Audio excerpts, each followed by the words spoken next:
mbégte bu baax a baax di leen dalal ci Eyeafrica TV ci show bi nga xam ne mooy Talk to Africa TV di dem ci kilifa yi di waxtaan ak ñoom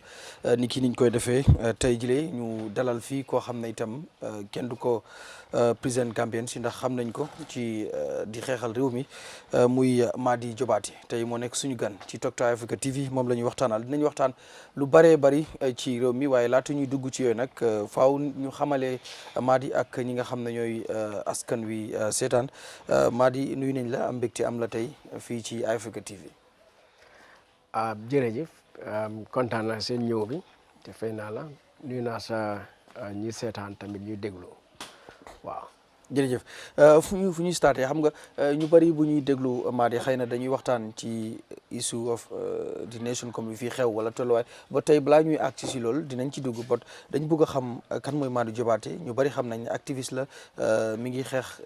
loo xam ne mooy àq ak yelleefu doomu aadama yi bot balaay loolu Madi xëyul rek nekk activiste xëy na Madi am na fu mu jaar kan mooy Madi fu mu jàngee yooyu noonu yëpp nit ñi tamit dinañ ko bëgg a xam ci loolu lañ bëgg nga dikkal ñu laata ñuy di ñëw nag ci waxtaan bi dëgg-dëgg. waaw ok jërëjëf normally man du ma dee wax si suma xam nga history comme noo ko laajtee. waaw parce que dama jël ni rek man am just one of the many Gambians waaw ku seet rek di dox si yoon boo xam ne lu ma foog ne doomi réew foofu la war a taxaw xam nga te du ne rek doomi réew but doomi aadama foo mun di nekk da nga war a mun a ràññeel luy dëgga luy jub nga taxaw si yoon boobu noonu su dama jël ne man moom lu maa def nii du ne sax mbiri luwaa sax but suñ ne sax suñ diine suñ aada lu la lacce xam nga nit nga nekk si àdduna si askan bi nga cee contribute nga cee def loo xam ne dafa yóbbu kanam development yi society bi of course ñëpp am na fu ñu jógee waaw so may jógee ko Boraba like foofu laa juddoo waaye may toog fii nii Kembuje waaw fii laa jàngee dem na ay schools primary school secondary school si biir Gambia fii depuis di ko dooree Janjanbureh Methodist school den dem Banjul nekk foofu Bakaw dem na St Peters high school before loolu sax demoon na St Charles Luanga primary school in Fajikunda waaw dem naa si yooyu yëpp then after bu ma ci pare maa ngi def suma college education university education Sierra Leone ak Ghana wow, University of Sierra Leone, Farabi College. A lot of Gambians them in Farabi College because after independence, I think one of the countries joxoon scholarship Gambians Sierra Leone benn la ci man dama feel ne su fekkee ne am na réew boo xam ne Gambians si war nañoo delloo ñoom jukkal is Sierra Leone. Wow, more than any country in the world. I feel that Sierra Leone moo gën a dimbale Gambia because ku seet suñ biir just not only public sector but of course in the private sector and everywhere nga realize ne a lot of xam nga suñ intellectuals technocrats policy makers studying in Sierra Leone practically more or less like free of charge because you daan fay like international students. Wow, so naa bëgg a highlight loolu naka la Sierra Leone taxawalee Gambia but of course yeneen countries comme Ghana tamit time Kwame Nkrumah joxe nañu woon lot of scholarships to Gambians and then of course Nigeria wow so jàng naa si réew yooyu noonu Sierra Leone ak Ghana then jekkale fële Netherlands fu ma defee suma masters waaw so man moom suma liggéey interestingly dama ko doore comme yow rek as a journalist yes at Radio Gambia kon na foofu laa doore as a young reporter and di dem study di ñëw si liggéey ba at the end ma nekkoon I think like an editor ma resign foofu noonu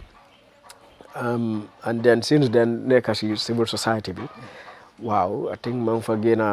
sometime around 2001 2000 or 2001 la resign xam nga because again the koro mag ni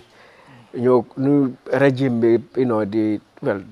the military regime at the time but the APRC the government ñu doon contrôler the radio I mean radio Gambia then by then amoon nañ TV but all the same so sila resign so nekk si civil society bi most of the time even though liggéeyoon na public sector again briefly at GRA but most of my life I'm going to spend with the civil society. I must say, in fact, another a year or and a half, spent also with the UN system. But most of my life, I'm going to the civil society. All right. I'm not sure. So,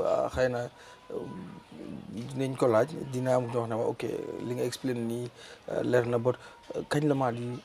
dugg ci activisme wala nan la ñëwee ci yow maanaam xam na ku ci nekk daf lay am lan mooy tax lan moo ko dee motiver wala lan moo dee trigger mu def dara ci life am activisme bi nga xam ne topp nga ko te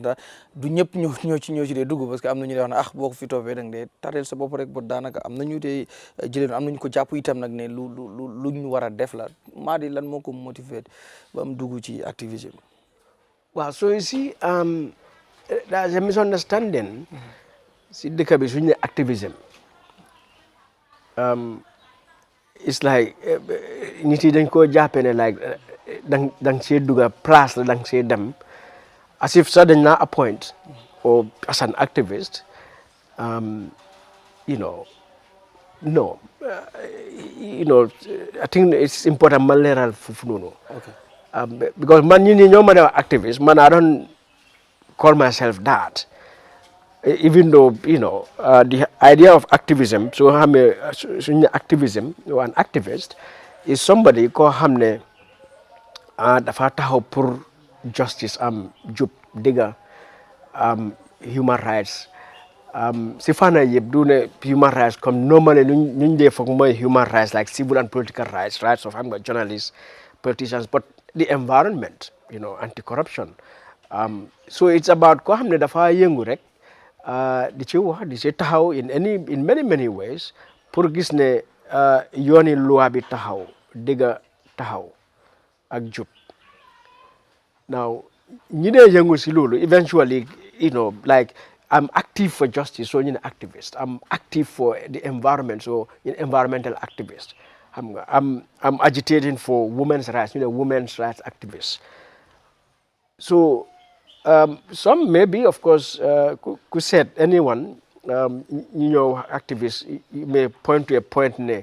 time bila duga activism. But if you really understand activism, like in my case, I'm like, as far as I know myself,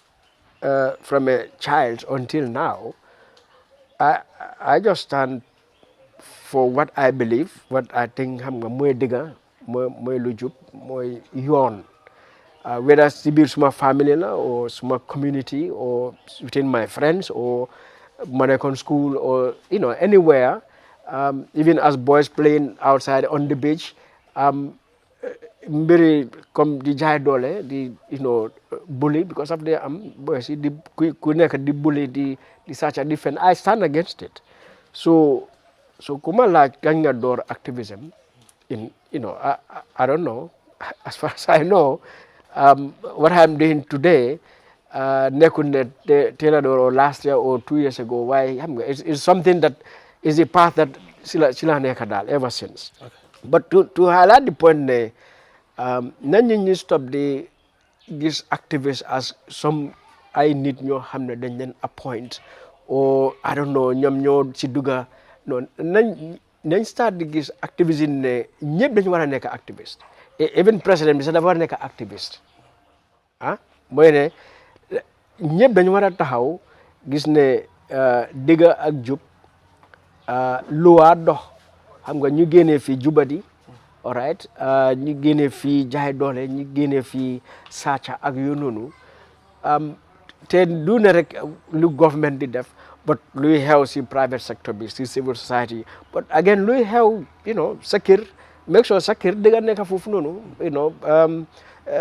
si juma boo dem si church boo dem si club boo bokk xam nga si association boo nekk foo mën di nekk daal na nga gis ne lu jub mu dox waaw so ñëpp dañu war a nekk activiste man dama foog ne any human being doomu aadama bu nekk loolu nga war a nekk rek wala leen da xam nga loo mën a nekk ñu dikkaat tuuti si nguuru Yahya Jammeh because mention nga ko fi muy comme nguur gi ñu bari ni ñu ko waxee bant bu gudd lañ ko laale am na ñoo xam ne sax génnoon nañ réew mi because of environment bi was not friendly xëy na yu ci bëree bëri yaa ngi woon fii tey boo ñu doon dikkalaat ci nguuru Jammeh before ñu ñëw ci ay ba mu fi jógee 2016 ak yooyu tey Madi lan nga ñuy mën a wax yow nan nga ko daan dundee as a citizen nga gis nguur gi nu mu demee tey jàppoon nga ni nguur gi wartoon a demee noonu ndax nguuru noteel la woon mooy lu ñuy wax dictatorial government comme ñu ko ñu bëri di waxee. waaw nguuru Yahya Jammeh moom dictatorship la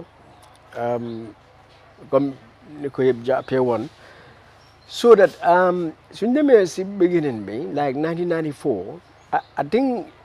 generally ci ëpp Gambians either welcome nañ woon coup bi or in any case defend nañ woon Jawara xam nga because obviously Jawara mu ngi nekkoon foofu noonu like for that long and by 1994 Gambia tamit nekkutoon si anam boo xam ne xam nga it was satisfactory xam nga there was a lot of corruption, there was a lot of poverty and all of that but of course Jawara's government also and particularly Jawara himself as a president was far better than a lot of presidents who nekkoon around Africa simply because Jawara du nit boo xam ne dafa toroxal nit xam nga and te li ci ëpp yëpp xalaatam and moom yoonam daa mooy démocratie loolu evidence boobu mu ngi ci even though during his time also amoon nañ cases of violations because amoon nañ the intelligence then it was called NSS National Security Service ak yeneen things have happened xam nga si police bi ak yooyu noonu but the fact that mom spent that long and of course by 1994 Gambia was in any better economically when the coup happened you very welcome nañ ko feeling the change dafa war a dem and I think 1 or 2 the first week of the coup I remember Jammeh interview him which I was there 1994 because the coup was July, it was on a Friday so his first interview was on Monday and in fact dama léegi screenshot the Daily Observer headline we will not introduce dictatorship in this country waxoon na ne journalist yi nañ ko criticize nit yi nañ ko criticize dañ ko wax ne luy xew lu dem yoon and stuff like that so it was pretty welcoming but I think man as a young reporter at the time cover now on a lot the AFPRC xam nga dema ka ñëw bi but by it didn't take long when I realized ne they are not going to salvage this country wow of course amoon naa tamit the history of military rule in Africa wow so but I think finally because it's also about how much information you have so but finally by November pour man leeroon na ne ñii duñ nit ñoo xam ne dinañ soxal réew mi November 11 incident but at that time though as I said interact kon naa ak Jammeh a lot interview naa ko many times xam nga pretty interesting though because I remember suma ko daan interview because at that time daan joxe press conference eventually so I remember ma ko daan interview during and after the transition loolu daf daan nekk problème si airport bi so I remember su ma demee di ko interview du dee bugg a laaj answer question su ma ko laaj and then at that time comme dama taxaw ne you have all these group because when I was from Radio Gambia then the others came from other media houses then we don't have private TV or most of it's basically Radio Gambia and then the newspapers so dama taxaw nga gis gars di la security di la njoppati di la ci sa mbuba sa tubéy pour nga stop interview bi daal because I think notice nañ Jammeh daal laajte daal laagu leen xam nga interestingly moom dafa notice you know mais no leave him you know let's just continue and stuff like that so am nañ those incidents I think man my final fallout with Jammeh because I think mu ngi doon am information about xam nga rek at that time various institutions dañu wax nit ñi fu nit ñi taxaw daal nit ñi seen xalaat ak yu noonu so I remember once ñu dem State House and after the event xam nga in the cabinet room or si saal bi daal so everybody was coming to shake his hands I mean ñun doon amal meeting ñun we went there pour cover rek but somehow ñu ne no dañoo dem join queue bi pour xam nga so you shake his hand comme sooy génna and basically introduce yourself. So I remember man me introduce, you know, ma jokolo manako Madi Jobarteh, and his response was, "Aha, so you are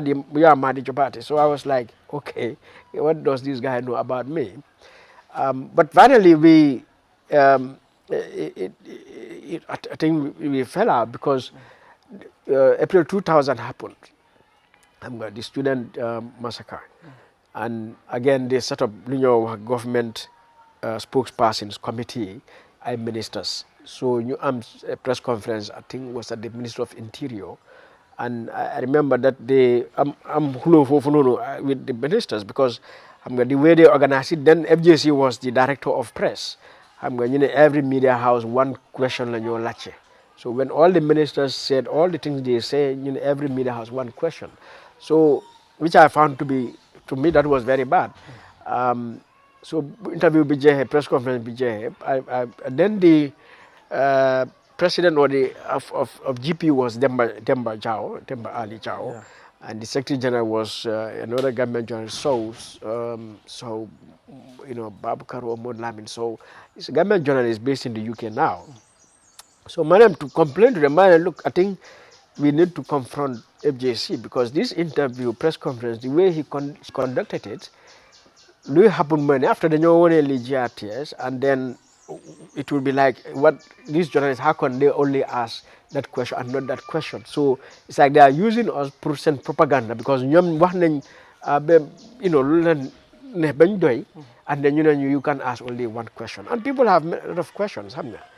So then I went to her herself, JC Manako, the way you conduct interview meeting is terrible, and man, next time you do this, I'm going to boycott it.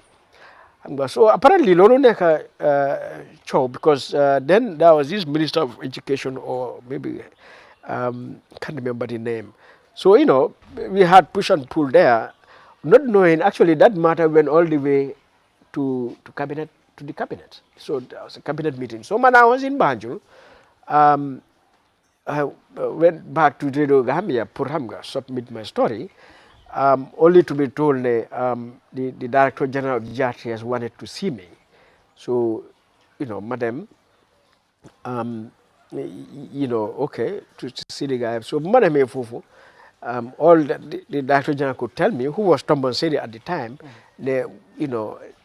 information they have is Jammeh said he doesn't want to see me again. So, which means effectively, I mean, in my ban to interview him or senior government officials or cover government functions. So practically, I was just grounded. And, definitely a lot of protest at the time. In fact, I remember writing a petition and, the editor and everyone, begged not to submit because it was a very damning petition because I'm like, I mean, how can you ban me to do these things? I mean, just like that. Yeah, so I think it was after that Sila resigned out of Radio Gambia. Well, so after that, I think the next incident that happened, then I was with Peter Gomez, and when I eat praise la one Tabaski or Korite, I think the usual stuff Jammeh have been meeting with the religious leaders. And where Hamga declared that if I introduce Sharia, on the country, and that was in the headlines on Radio Gambia, and I think a day or two realized how terrible that was. So Nyubuga makes Gambia retract, and the editor at the time was Peter, like for that story at that time, and of course Peter would not retract that, refused to retract that, so he was sacked, and so that, and already man I was contemplating of leaving because I was furious about about that press conference. So and then this thing happened, and I felt yes, then I have no more reason to stay here. So noon again Radio Gambia, but I mean before that and ever since, of course, Jammeh, like many of our leaders across Africa, amut interest in me, you know, he was corrupt, and at the end of the day, all the atrocities that came to happen is a matter of corruption, because you either want to silence people, or you want to take people's properties, or you don't want to be challenged. And so, if you look at all the tortures, the killings, the enforced disappearances, it's all about mom nakala mo def protect nguram, and all the economic benefits more, how to protect it. And that is why, for me, the greatest threat to human rights, corruption. Wow. So ñi dañ war a xeex corruption, because at the end of the day, moo dee tax ba all this jubadi and all these violations they am. Okay. Yeah, so ñu ñëw straight si 2016 xam nga boobu la ñu am li nga xam ne mooy change of government ci liggéey bi biñ ci nekkoon 2016 am nañu gëmoon ne Jammeh moom bii moo nekk last presidential election ndax daf fiy jógee but am na itam ñu still believe ne Jammeh du fi jógee woon ndax jamono jooju doole ji nga xam ne amoon na ko si la 2016 coalition bi juddu ba nu mu fi jógee yow ndax bokkoon nga si ñu gëmoon ne that 2016 coalition mënoon na fee jëlee Yahya Jammeh ak jamono jooju Yahya nu meloon ba si yenn campagne sax mu doon wax ne sax 2016 du campagne because of nit ñi buñ ko votalut ak waxam yi mu doon wax noonu yëpp so but still am na ñu gëmoon ndax yow bokkoon nga si ñu gëmoon lool. waaw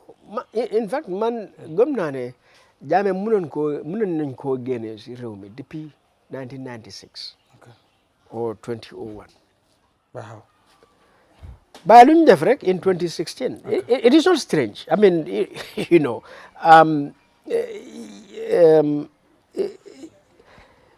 in a dictatorship, well, the Gambia, I'm democracies, they take this image of dictatorship. I mean, of dictatorship, they take this image of democracy, semblance of democracy, because all the basic elements of democracy, come election, they media bang, civil society, opposition, so it gives impression like democracy, like if you go to Uganda right now, you find that the most vibrant civil society, Sibir Africa, Sibir Adonasa, so then Uganda, you'll find them there. The most vibrant media, you'll find it there. The most vibrant opposition, you'll find it in Uganda. Even though Uganda is a full-blown dictatorship. Now, for Ugandans, Simuna Guinea Museveni, do neka one him against 10 other people. It's not going to be possible because the incumbent, in the societies like the Gambia under Jammeh or come Uganda right now under Museveni, the incumbent has a lot of power. Simply because the incumbent do they pare pour jar si yoon. Okay. Now, in the first place, law like if you look at our Elections Act, in many ways, the favor the incumbent. One. Number two, the incumbent, even though the law be munko favor, would still not want to follow proper law. So that in the end, so again that incumbent, it is not going to be 10 other people against mom. Because it's simple mathematics. The numbers are there, that's the electorate. And the electorate, what is their level of political awareness? To realize in our interest, then you want to vote out against this. But where you have multiple candidates, one, voters, then I'm right to vote for anyone. And a lot of the time, especially poor, countries, yu mel ni Gambia and without adequate civic education, even societies yoo xam ne sax there is a lot of education and economic well-being, affluence like say in the West, say UK or the US, sectarian politics, identity politics that they rey foofu trop, tribe, religion, region, and so on. So, which is what makes democracy very complex. So that even in a society, it is well educated, all right, there's a lot of affluence, come say in the UK or any country in Western Europe, most of the people in poverty like in the Gambia. Those things come to play. Myriad tribe, head, bandine la kii nekk ndax jigéen la xam nga ak yu noonu, they influence people. Bribery dafa am, di dem di jënd nit ñi seen vote yooyu dafa am. So when you factor all those things, nga realize ne pour génne somebody like Jammeh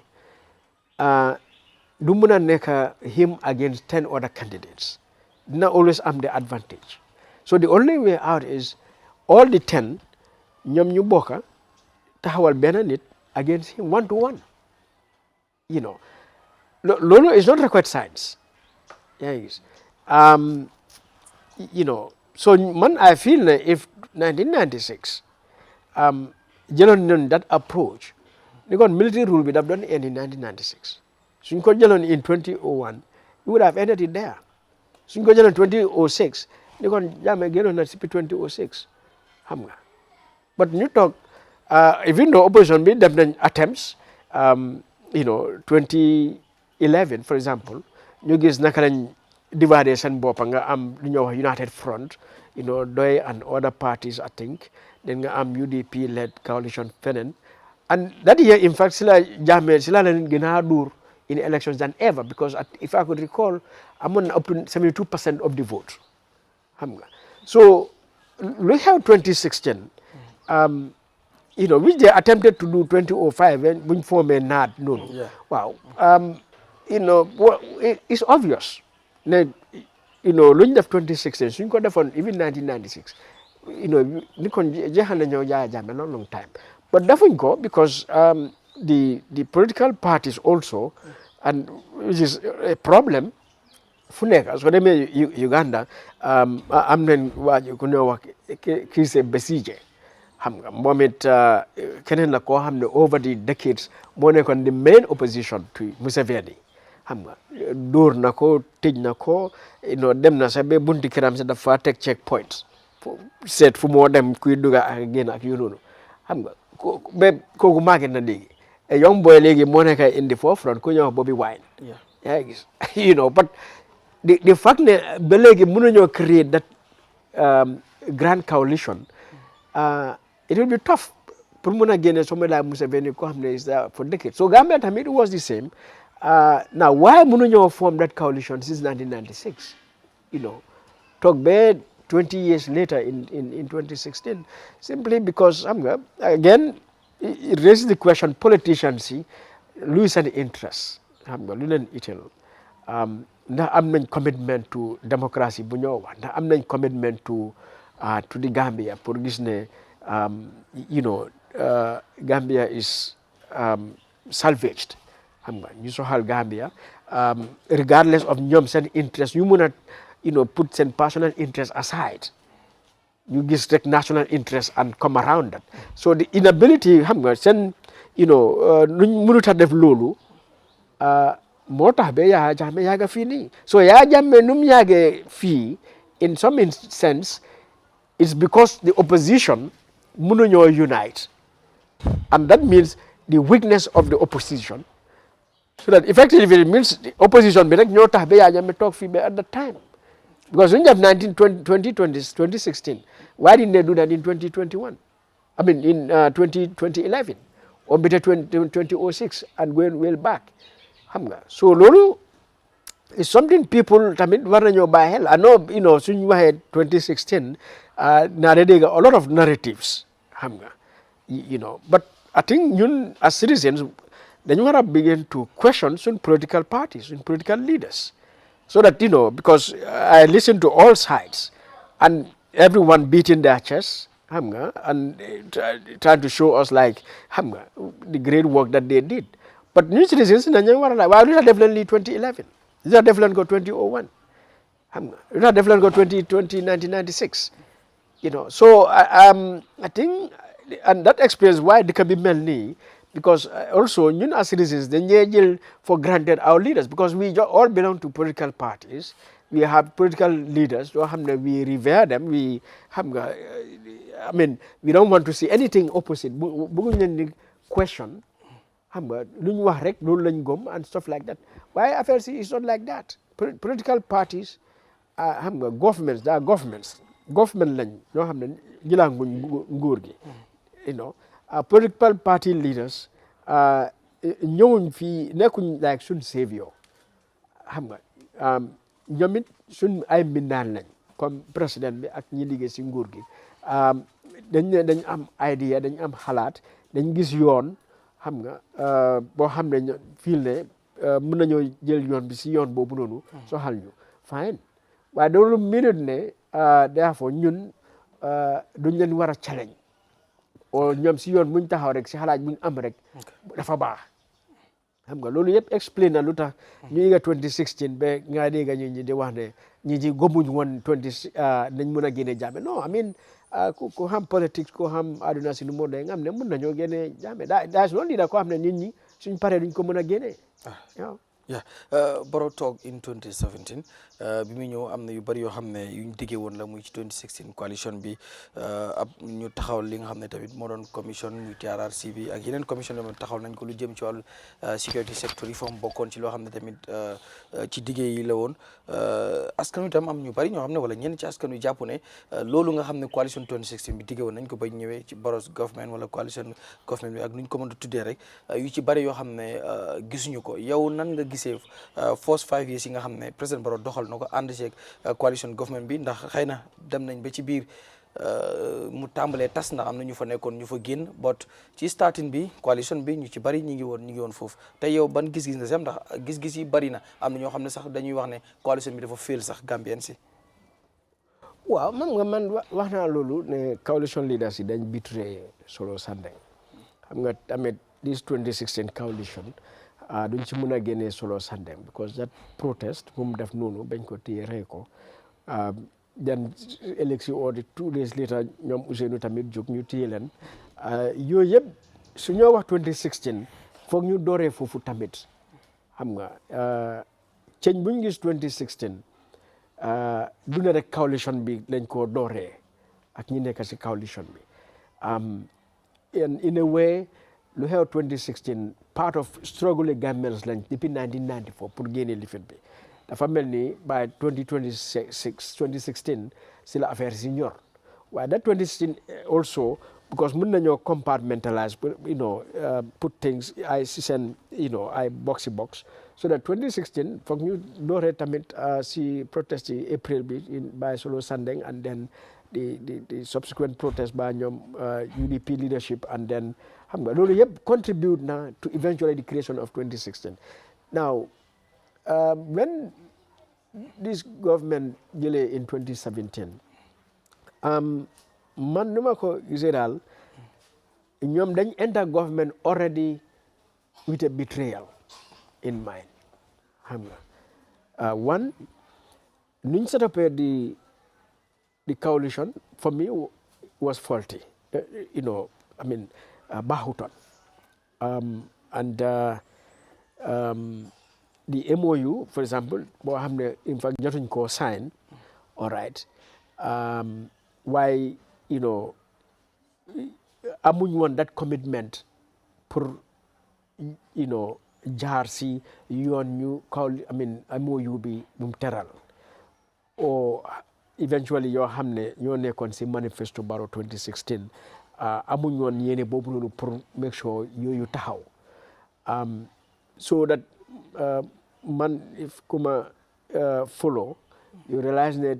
the very first day 2017 man I express xam nga suma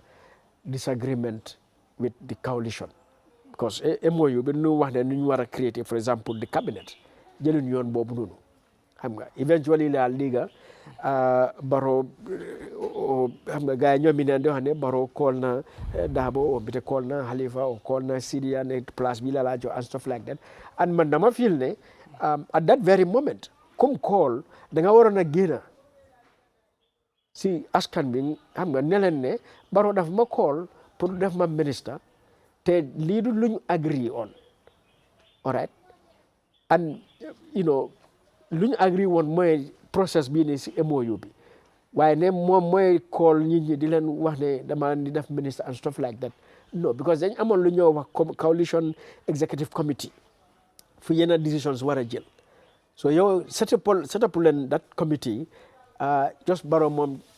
kese di call kële di call kii ak stuff like that waaye tamit those leaders ñim call I don't know ndax wax nañ Barrow because waxuñ ko I mean dégguma kenn waxangum ko ne Barrow look yoon ba jël nii lii dul yoon bu ñu agree de waaw yoon bu ñu agree mooy MOU bi demal si MOU bi nga jël yoon boobu noonu nga jaar si yoon boobu noonu now man I feel that they should have told him that dañ ko waroon a wax loolu waaye I don't know whether they did because nobody said they did that but number two also to come to the askan bi because coalition bi is also the people's coalition because it's like political parties are the people's party all right government is the people's government so that ñi fa nekk as ay njiit you are just representatives so yenn issues suñu waree happen da ngeen war a ñëw back to the people ngeen wax nit ñi luy xew te man dama fi ne loolu was very important as part of xam nga holding Barrow accountable but holding themselves accountable because transparency dafa important and then defending the MOU and the coalition so man dama jël ne in the first instance the political leaders and the parties of the coalition defending their own MOU xam nga duñ ko war a defender and then of course am na ñi fa nekk ñoom deliberately they went sax pour yaaxa MOU bi xam nga because ñi dem accept those positions xam ne yooni buñ defen teg indi MOU mu ngi fa waaye Barrow jël yooyu noonu yow nga dem accept those positions like Ousainou Darboe like Hamad Bah like OJ like Fatoumata Tambajang like Henry Gomez like Mai Fatty and so on what basis ngeen accept position pour nekk ministre when you know ne MOU lifin bi mu ngi fa den nga dem foona ñoo xam ne dañ dem sax ñu ne Barrow 3 years bi teg ko boor xam nga ida ñu ngi ko express o ñu ngi ko xam nga ñu ngi jàpp si loolu by their attitude because Ousainou mu ne 3 years bi nañ ko tegee boor mu ne 5 years mooy time bi but then also ñoo xam ne yéen a ngi si government bi ñu ngi leen appoint ngeen xam ne 3 years agenda 3 years bi wax leen ne Barrow mu step down 3 years 3 years bi jot resign leen ngeen tee ko foofu noonu it means in practice yéen a ngi valide the MOU xam nga so man dama jël ne suñ leaders yi 2017 ñëwuñ o parewuñ pour gis ne ñu uphold ñu jàpp si luñ d'accord ñoomi neen xam nga and from man foofu la yaaxa bi door so that at the end of the day nga seet sax because seen MOU bi and manifesto bi particularly in some instance teral na ay things yoo xam ne dañ soxla yooyu that is reforms te nga gis ne luñ fa teg mooy system change ñu ngi list waxuñ ne rek dañ war a am a new constitution waaye ñu ngi list sax ay provisions in the current constitution yu war a change ay loi yu ñu war a change comme Public Order Act xam nga ay offenses yu ñu war a génne si yeneen loi comme like the sedition mu génn si criminal code bi ak yu noonu waaye buñ demee ba toog ok ñi nekk cabinet ñi nekk assembly su fekkee ne ñoom they were interested committed si seen MOU bi seen manifesto dañ ko gom and dañ fii ne boobu lañ war a yoon boobu lañ war a jël man dama fii ne pour ñoom yëpp ku nekk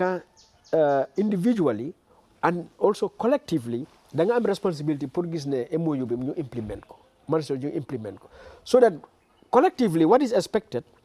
si saa si ñu implement ko ñu indi ay bills to parliament pour reform laws yi or institutions yi waaye tamit suñ ko defutee individually dara stopput ñi nekk parliament pour indi ay bills pour ñu gis ñu change so waaye luñ jot a gis mooy ne they didn't do that defuñ loolu instead luñ def rek executive bi pick one or two provisions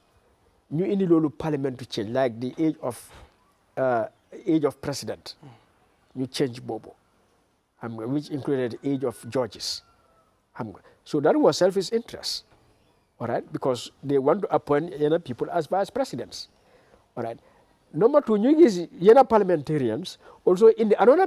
bill pick something ci constitution bi section 91(1)(d) boo xam ne mu ngi deal with parliamentarian security of tenure so that su la party daaxee don't lose a seat in parliament xam nga so gis nañ yooyu and then that is it okay. so meaning clearly they know lu nekk because yooyu yëpp wax nañ ko si seen MOU bi ak manifesto waaye then ñu start di tànnantu all right so the rest of it ñu fàtte ko kon jàpp ne bu fil yu amee nekkul baro rek but coalition bi yëpp man ñëpp laa jàpp daal daa responsible right bëgg naa ñu ñëw tamit ci TRRC recommendation yi ndax taxawal nañ ko fi du moom rek commission boobu lu tax ma bëgg ñu taxaw ci mooy white paper bi ñu ko yóbbee ci government bi ñoom wane woon nañ wala fësaloon nañ seen commitment bi ñu doon def press conference bi doon wax yiñ ci nangu ak yi nga xam ne xëy na nanguwuñ ko ci bot am nañu jàpp ne di implementation is slow maanaam ni ñu koy implémenté maanaam doxal gi dafa yéex ku ci mel ni sax député bu Serekunda West moom mi nga xam ne sax victime la muy Madi Cissé bindoon na ci di wax ne di implementation is very slow ndax jàpp nga ni pas-pas kii njiiti réew mi waxoon jamono bi nga xam ne di current minister of justice di Dawda Jallow moom sax moo defoon press conference bi ak yeneen government waxoon nañ ne di président Barrow's government is committed pour implement li nga xam ne mooy dis TRRC ndax foog nga 2021 ba fu ñu toog nii gars yi di wax ne dafa slow ndax that commitment bi président Barrow bi waxoon yow jàpp nga ne ba tey mi ngi ci ndax am na ñuy wax ne dafa implementation bi dafa slow. waaw implementation bi dafa slow because interest bi commitment bi nekku fa it's easy pour wax moom dafa yomba waaw I mean and loolu di nga ko gis suñ politicians yi government officials yu Gambia rek fu nekk mën nañoo toog rek wax bu neex waaw so wax nañu wax yu neex yu bëri but situation bu transitional justice programme bi fu mu nekk nii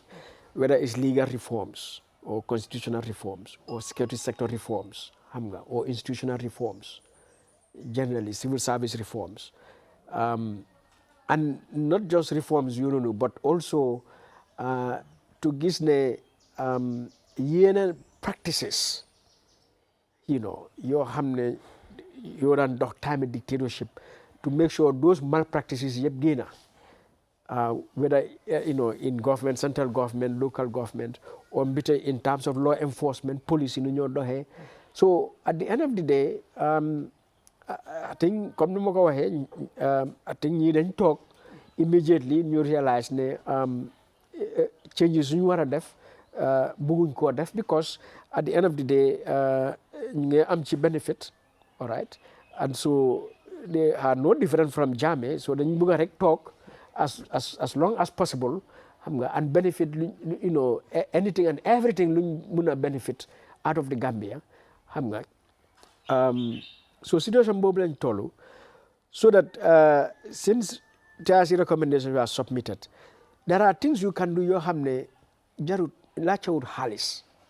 no cost reforms xam nga that you could have done. If you read the TRRC recommendations di nga dégg in the recommendation they say, for example, the president should not be patronage of any religious body because the Supreme Islamic Council Constitution, the chief patron is the president. Now, lu ñu war a def rek lu president war a def binda benn letter 2 lines based on recommendation of the TRRC, you are hereby informed the president is no more the patron of Supreme Islamic Council. Full stop.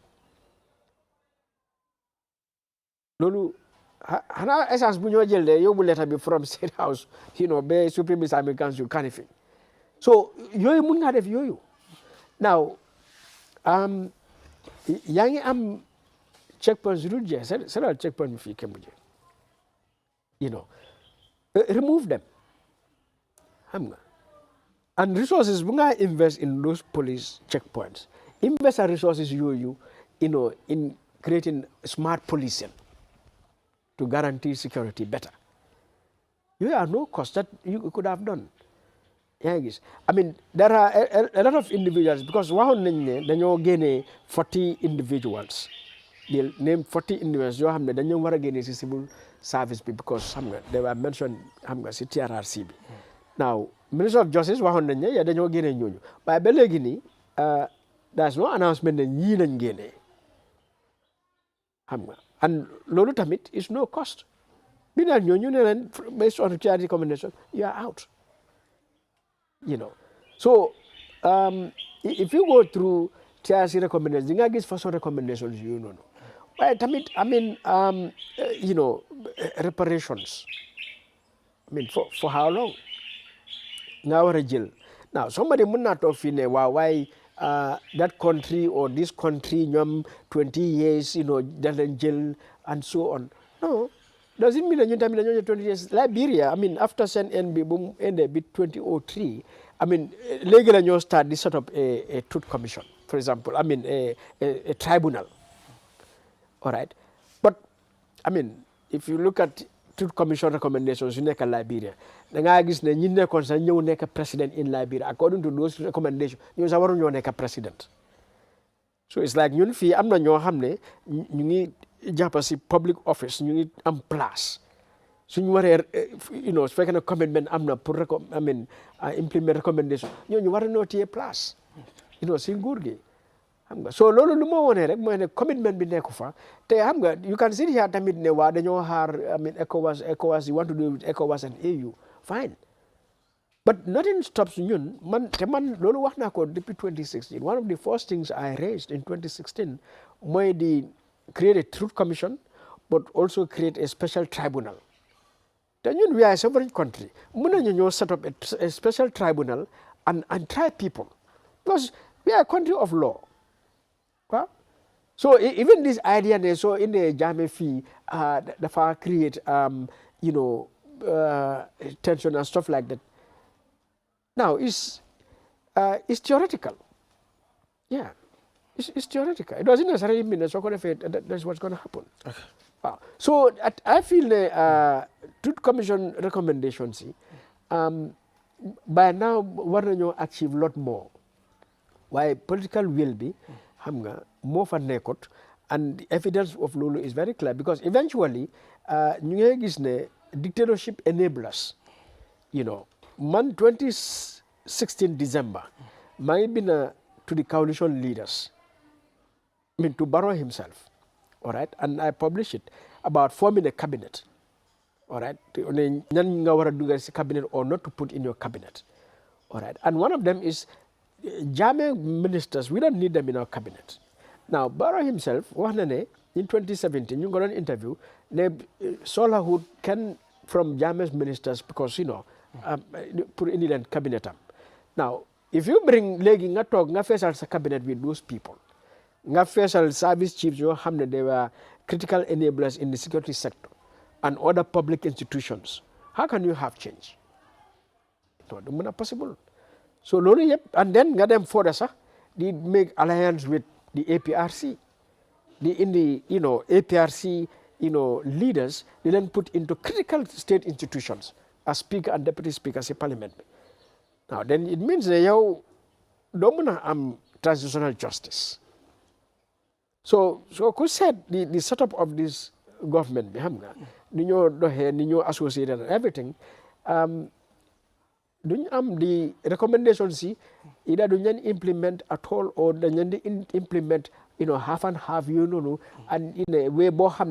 at the end of the day do transform Gambia because at the end of the day Gambia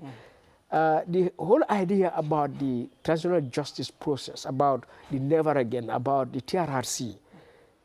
lu ñu war a understand that the whole idea is fundamentally wécci Gambia to the point ne doo mën a xaamee Gambia bi tey ak Gambia bu démba you know serious wécci su fekkee ne Gambia bu démba blue la woon tey moom da nga koo change nga def ko white so doo ko mën a xaamee sa at all because you know yu bon yi nekkoon ci gannaaw ci in the past ak yu noonu I mean yëpp dañuy raxas everything defaraat everything xam nga you know bill sampay ay affaire yu ees yoo xam ne mosu ñoo am sax waaw yooyu foofu lañu war a tollu by now waaye léegi nii ku seet this Gambia yaa ngi struggle fan nga mën a def line bi from the past ak present bi fan la border line bi nekk sax because everything looks like flowing you know in and out dafa doy waar. 2020 ñu ñëw ci draft constitution bi nga xam ne demoon na ci parlement bi ñu yóbbu ko ci pencum ndawi réew mi mu bokkoon sax ci diggé yi nga xam ne 2016 coalition bi diggé woon nañ ko mooy ñu génn fii this 1997 constitution pour ñu am une new constitution mbir mi bi ñu demee ñu yóbbu ko foofu jàmbur yi dàq ko coow yi bari woon tey nan nga ko dundee woon ndax yow bokkoon nga ci ñi nga xam ne ci ñu doon xeex ngir gis ne dat constitution wala dat draft constitution ñëw nañu pass ko ngir Gambia amee constitution ñu constitution ñu génne ci this 1997 constitution biñ ko daaxee noo ko dundee woon. Well man buñ ko daaxee at our civil society level and I think waxoon na I think in fact bind naa ko suma Facebook account pour Gambians yëpp génn dem si parlement bi pour wane suñ mbañ ak suñ naxar ak yu noonu te loolu yëpp explains commitment government bi political will bu ma wax ne amut pour gis ne transitional justice am pour xam nga you know génnee Gambia si dictatorship you know anami dictatorship you know yóbbu ko si platform democratic platform now 2020 draft bi boobu tamit beneen naxar la ak tiis di gis ñoo xam ne dañ leen taana nekk mbinaani réew mi ñu you know gis njëriñi réew mi ñu teg ko boor ak ñu xool rek ñoom seen njëriñ ak njëriñi benn nit kuy baro an bugg a protect kooku njëriñam against njëriñi askan wi loolu lu daw yaram la lu doy waar la lu naxare la man 2020 nekkoon na kenn ku doon wax ne député buñ laal suñ constitution bi ok because even before that man dama feel ne process buñ jël 2020 process bi baaxut xam nga because pour indi suñ draft constitution yóbbu ko si parlement dafa créer situation boo xam ne li tubaab lu dee wax parliament capture national assembly capture because lu dugga parliament nga am foofu ay politicians from different political parties su fekkee ne doxuñ si luy njëriñ réew mi si loi bi constitution bi section 112 wax na ne parliamentarians députés su ñoo seen liggéey lu ñoo xalaat lu ñoo def nañ ko teg si yoon yi lu ñoo wax conscience xam nga seen conscience seen you know xalaat ba pare ñu toppa ci loi ak luy njëriñ askan wi so that buñ toog rek di seen ñoom seen individual interest ak interest yi you know seen party o beneen keneen nit xam nga so man dama feel ne 2020 draft bi warutoon na dem parliament so that man lu ma suggestion at that time boo xam ne I mean waxoon naa ko tamit mooy ne buñ créé CRC bi noonu dañu waroon a am lu ñoo wax tamit a constituent assembly boo xam ne dafa nekk noonu am mbootaay 50 Gambians 100 nit or 200 nit from fànn bu nekk si biir Gambia xam nga you know ñu nekk si mbootaay boobu noonu so that CRC technical committee bi suñ bindee seen draft ñu indi ko ci constituent assembly bi seet ko I mean so like I said 2020 amoon nañ ay coow you know lot of disagreements I mean lot of disinformation about you know secularity about gay issues about marriage and you know and you know a lot of it it was baseless xam nga you know they gonna all sides but because either ñi ñu bari xamuñ you know xamuñ mbir yi dañoo wax secularity lu xamuñ sax luy secularity some dañ bëggoon rek pour réeral nit ñi waaw ñu create ay narratives yoo xam ne dafa doy waar amul taxawut fenn now man dama fi ne suñ fekkee ne amoon nañ woon lu ñuy wax constituent assembly Muslim supremacy council am representative Christian council am representative persons with disabilities béykat yi jigéen ñi ndaw yi even political parties si national assembly youth yi everyone am representative foofu noonu ñooñu coow boobu noonu si biir constituent assembly bi di technical committee CRC dinañ leen dimbale pour mun a clarify things and si biir seen ñoomi neen sax am na ñoo xam ne dinañ xelalante yaa ngi gis and then so that eventually that constituent assembly su demee ba maybe 3 months 6 months danañ jox and so on engage si draft bi noonu draft boobu ñu finalize ko ñu approve ko so that draft bi ñu mun koo send to the president and then the president can send it to the IEC for a referendum so that referendum boobu sax coow bi du bëri sax because dafa fekk ne all across cross section of the society si biir that constituent assembly dem nañ ba agree so that koo xam ne yow you are looking at things from a religious point of view sa religious leaders were there koo xam ne ko seet from a cultural point of view sa cultural leaders were there koo xam ne ko seet from a youth or women xam nga or disability point of view yaa ngi am seen representative si biir constituent assembly bi so ñooñu su demee ba approve document bi di nga am di trust ne then document bi is good su ñëwee référendum di nga ko pass now ñun mistake bu ñu def mooy ne creating this constituent assembly CRC them round the country and outside bindal ñu very good constitution for xam ne we can start there because as I said a lot of the I have issues some issues with the 2020 draft but it is not at a level boo xam ne dinaa ko doon reject it was still better very good xam nga CRC dem nañ sax am consultation with political parties with National Assembly members with the executive so suñu defee loolu yëpp at the end of the day nga ne léegi draft boobu ñu delloo ko back to the National Assembly pour gars seetaat ko so ñun ku xalaat mbir boobu noonu waaye National Assembly ñoom joxe ne woon seen xalaat CRC su waree indi back this draft document boo xam ne all Gambians bi lii lañ am after CRC dem through all Gambians then it means ne si National Assembly ñu ngi am a second chance to even reject the whole thing or change ko in a way boo xam ne bina ko waa something completely different because it means ne mun nañoo génnee foofu anything and dugal anything so suñu defee loolu then what was the point du tax ñu den ñu taxawal CRC ak xaalis bi rek buñ spend si so for me that was why ma ne National Assembly waruñoo laal suñ draft bi nañ ko send rek to IEC ñu am referendum and there ñu then campaign again yes or no but na dem IEC bu ko kenn laal président bu ko laal député buñ ko laal now waaye ñu dem laal ko and then ñu am this problem now ñu xaar ba 4 years later ñu war a indiwaat another draft bu gën a bon sax waaw muy draft constitution 2024 bu ma dee wax Barrow papers because for me it's not a draft constitution yaa ngi gis those Barrow papers moo gën a bon di 1997 constitution boo xam ne ñu ngi wax ne dañ ko war a change baaxut waaye di ñëw back to take the same process man looloo ma tiital because 2020 if that is not a lesson lu tax ñu feel ne ñu indi even a worse document because 2020 moo gën a baax 2024 one bi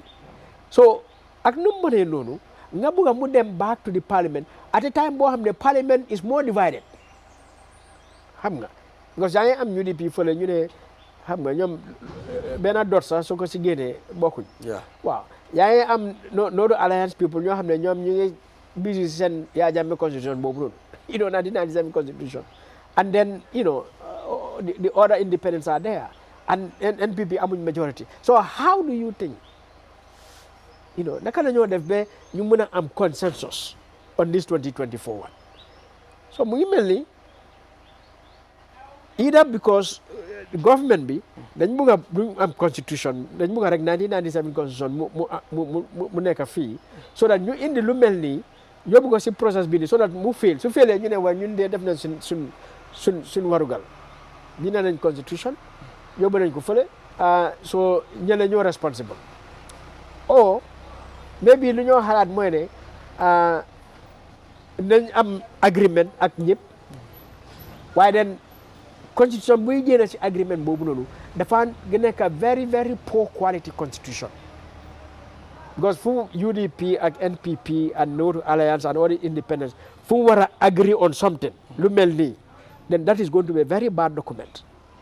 otherwise duñu agree so yow lan nga jàpp da nga jàpp ni kon di draft constitution 2020 boobu lañ waroon delloo si waat than this 2024 waaw so man lu ma jàpp mooy ne CRC Act 2017 it is not repealed deewut all right dafa ne rek si act bi CRC committee bi suñ setupee submité draft constitution bi finally to the president within 6 months commission boobu noonu dinañoo dissolve so commission bi dissolve na waaye act bi moom mu ngi taxaw ba léegi so act bi mun nañ koo indi back as a bill si parliament bi make amendments to it so man dama fi ne lu ñu war a def ñu make amendments so that ñu dugal ci a new structure and a new process new structure boobu mooy the constituent assembly xam nga so that act bi define constituent assembly lan la war a def its functions and powers membership bi ñu define ko ñan ñoo si war a nekk so that ñu dem constitute that constituent assembly and then identify also process bi naka la ñoo defee constituent assembly bi ak CRC committee bi xam nga time frame bi ak yoo noonu so that eventually suñ defee review that CRC ak bañ ko taxawal with this new structure and processes mu ngi mel ni léegi constituent assembly mooy nekk di approving authority not the national assembly du nekk national assembly so that ñoom suñu joxee constitution bi dañ ko approve ñu dem référendum man feel naa yoon boobu nañu jox constitution a better constitution so that new CRC ak léegi ñu jox leen back the 2020 draft so 2020 draft bi ñu seet foofu noonu léegi naka lañ koo improver man feel naa yoon boobu lañ war a jël te nit ñi I notice because you know sooy waxaa nit ñi da ngaa notice a sort of a misconception I mean xalaat boo xam ne for me jaaduwut mooy ne da nga dégg nit ñi ne waaye you know we need a new constitution we don't need 1997 is bad dafa war a dem yeah waaw am nañu wax lu tamit ne if this one is better than the 1997 why not we go for it go for it some di wax ne waaye like as if amuñ time man dama feel ne gis-gis yooyu dañ am problem it is true 1997 constitution is bad all right but man foog ma ne because it is bad ñun dañ war a lock xam nga tëj suñu boppa just between 1997 constitution 2020 2024 foofu lañ war a tëj suñu boppa lu ñu war a xam mooy ne dëkk bi this year dafa nekk 60 years 2025 dafa nekk 60 years of independence in that period amoon nañ constitution 3 constitutions 1965 ba 1970 5 years constitution boobu lañ am constitution bu bon British constitution 1970 to 1994 1996 amoon nañ beneen constitution the 1970 constitution 30 years te constitution boobu tamit lu des la ak yu noonu then 1997 up to now ñu ngi am di 1997 constitution boo xam ne tamit ñu ne baaxut so man dama feel ne Gambia dañu war a toog xalaataat mbir mi trop ne yes 1997 constitution bi baaxut waaye moom lañ fi am ne depuis 1994 no 1997 te ñu ngee dox suñu dëkk bi deewut with all the problems ñu ngee xuus de all right so that suñu waree am another constitution léegi jaraatu ñu yàkkamti because suñu waroon a yàkkamti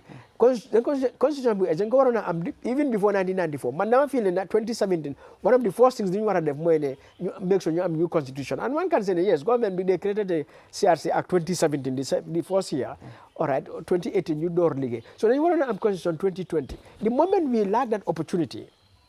boobu raw ñu man dama feel ne léegi amaatul benn need pour ñu rush ne nañ jël suñ time because lu ñu war a seet mooy ne dañu war a bil taxawal sampa république boo xam ne dafa nekk république bu ees mu nekk république dëggantaan république boo xam ne musuñ koo am boo xam ne doole xam nga mu ngi si loxo nit ñi all right boo xam ne am na lu tubaab bi da wax checks and balances yu déggu ñu ngi taxaw boo xam ne mu ngi joxe government bi the state obligations clear obligations ay warugal yoo xam ne dafa make sure ñu taw si loolu ñu doxal ko now ñun since 1965 looloo desoon 2020 draft bi try na pour jox Gambians enough rights all the rights ñu war a am si fana boobu is very good taxawal na ay checks and balances yu baax xam nga taxawal na ay obligations yu baax all right waaye 1965 1970 and 1997 constitution dañ néewal areas yu noonu yëpp so that suñu waree amee new constitution man dama bëgg a ñu jël suñu time buñ rush I mean xalaat yooyu ñoo am ñu teg yooyu boor waa 1997 loolu warut a nekk waxtaan anymore xam nga because boobu xam nañ ne baaxut dañ ko war a change all right 2024 is terrible boobu war nañ koo wax since 2020 lañu war a am constitution amuñ ko so léegi pour am new constitution te constitution again dama dee gis because one a lot of other people ñoom seen constitution waaye you know term limit dañu war a am term limit nekk suñu constitution du term limit rek term limit dafa am solo waaye du mbiri term limit rek all right ñi after all am nañ ñu ngi am elections so if you want to vote out you know the incumbent you have opportunity to vote him out new constitution or no new constitution all right so ñun suñ issue mooy ne ñu defar constitution bu baax jël suñ time defar constitution bu baax so boo xam ne dafa indi démocratie real démocratie si biir Gambia dafa indi lu ñuy wax good governance doxalin bu set waaw dafa tax ñu am lu ñuy wax sustainable development public institutions yi you know mun a def seen liggéey properly you know nga toog si réew mi fii depuis indépendance ba léegi mënuloo am courant sax yoon yi si dëkk yëpp mënu leen a tali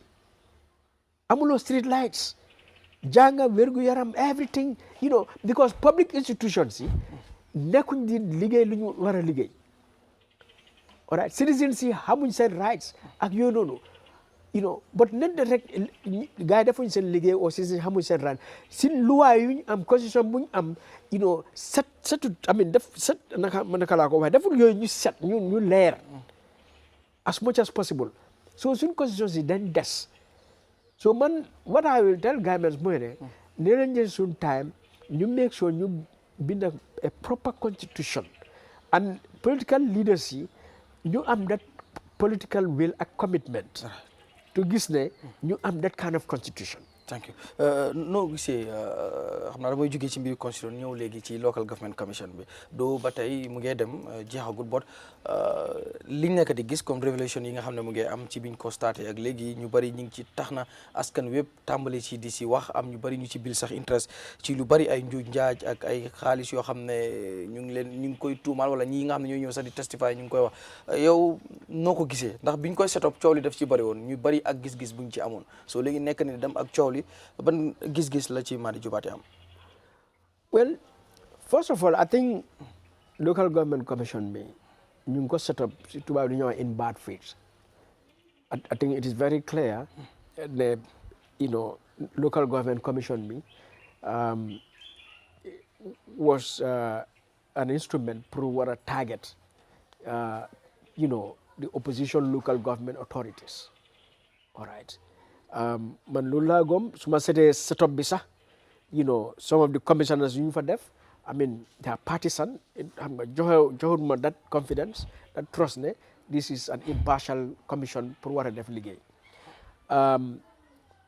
so that is number one but in the course of setting it up now that set nañ ko up initially I think the commission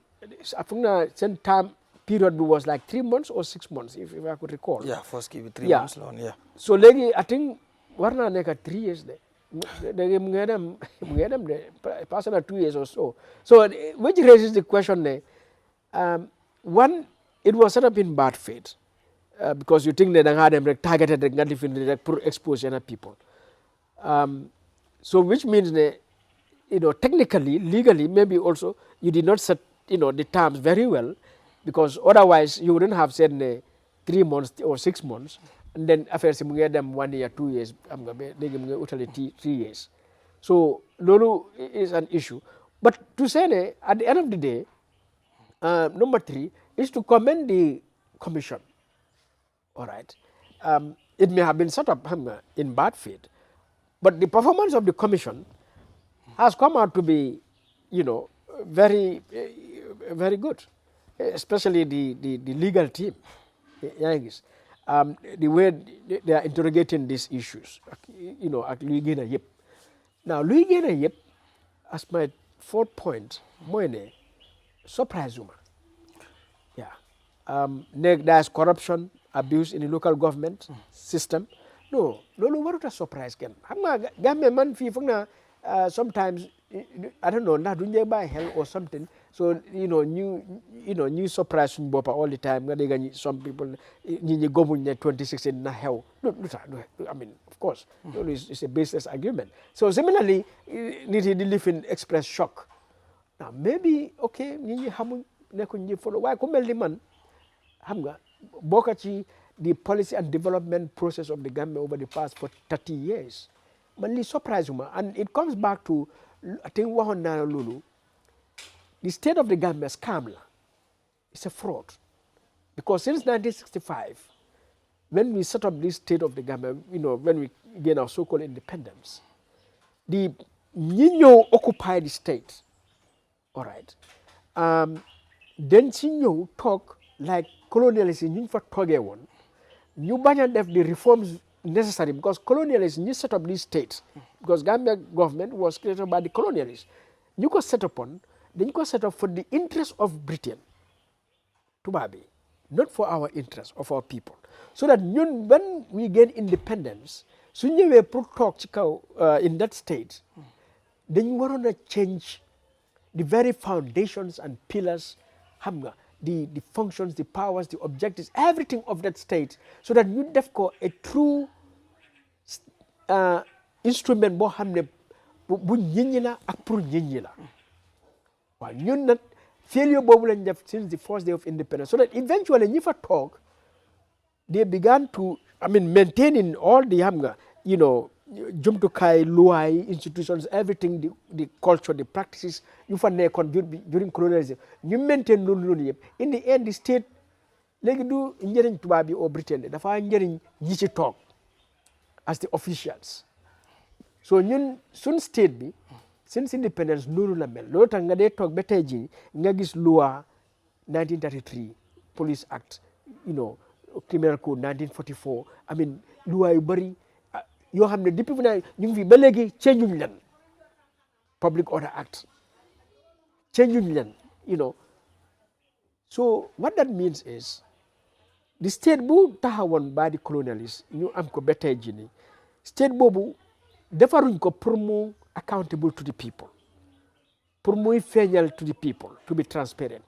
Defuñ ko pour muy protect the rights of the people. dañ ko state boobu it was created pour mu seize suñu rights, pour mu pisir pasar suñu alal. Den tubaab bi la doon dem léegi ñii liggéey foofu noonu ñoom ñoo ko am. So in the end what is happening luy xew si réew mi depuis independence mooy ne so ñii liggéey si nguur gi ñoom ñoo dee njëriñoo si alali askan wi te loolu moo nekk di xew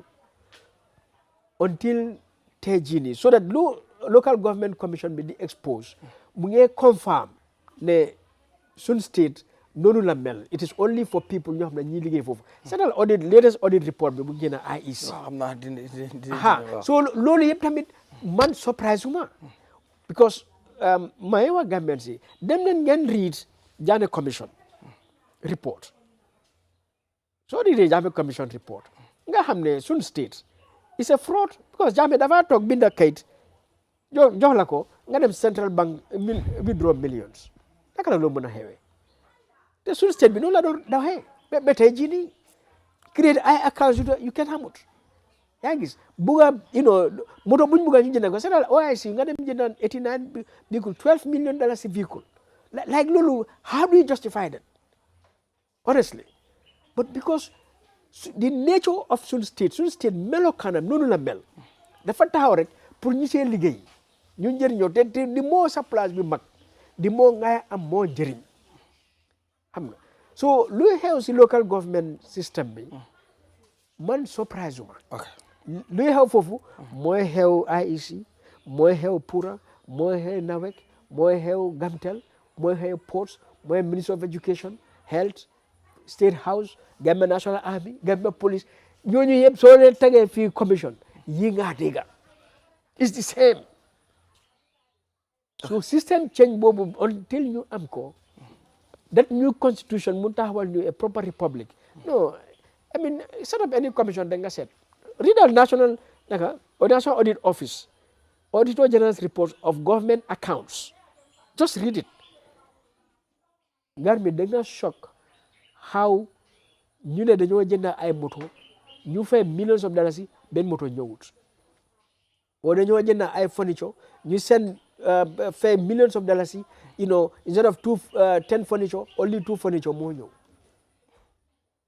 xam nga ak yoonoonu read al government its own presidential commission reports wax nga ko ñu taxaw si muy IEC audit report boobu ba léegi wax nañ comme police mi ngi ci investigate xëy na comme mu ngi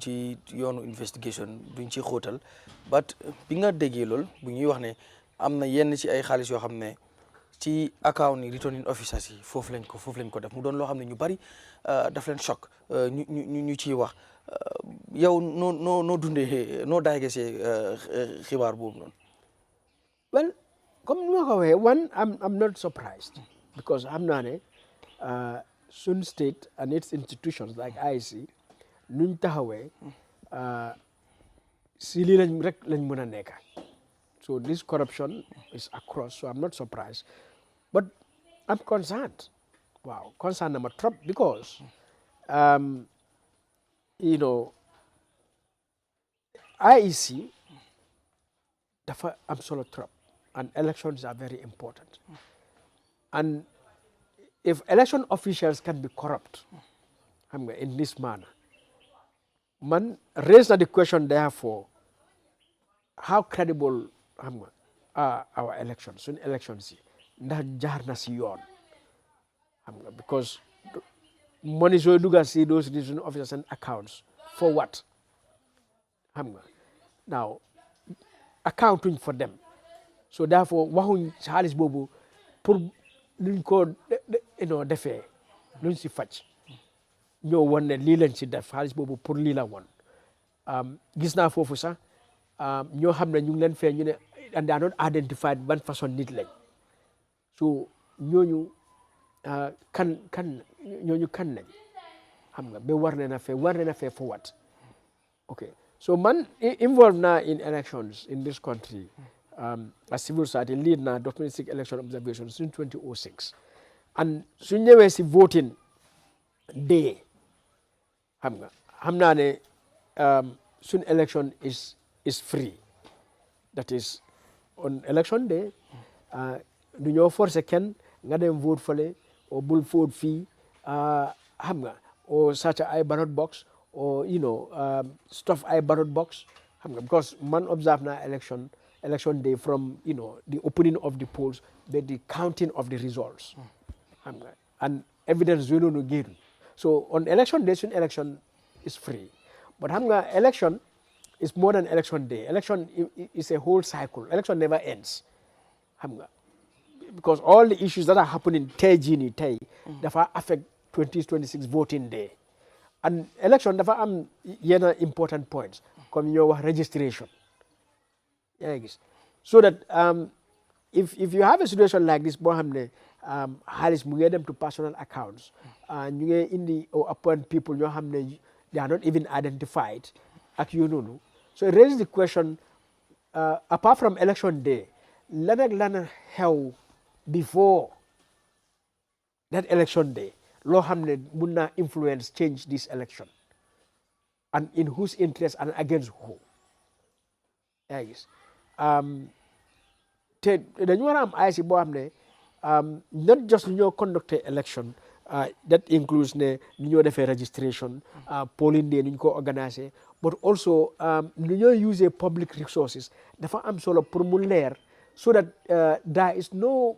du am benn place benn lu ñuul loo xam ne nit war na koo gis because nit su ko gisee rek I mean election nu mel because ñoom ñooy referee bi su ma gisee loo xam ne jaxal na ma si referee bi rek tax na ba ma fil ne daal den bore bi daal feyawut waaw te ñi nekk si bore bi xam nga mburi comme political parties yi su ñemee ba fil ne referee bi feyawut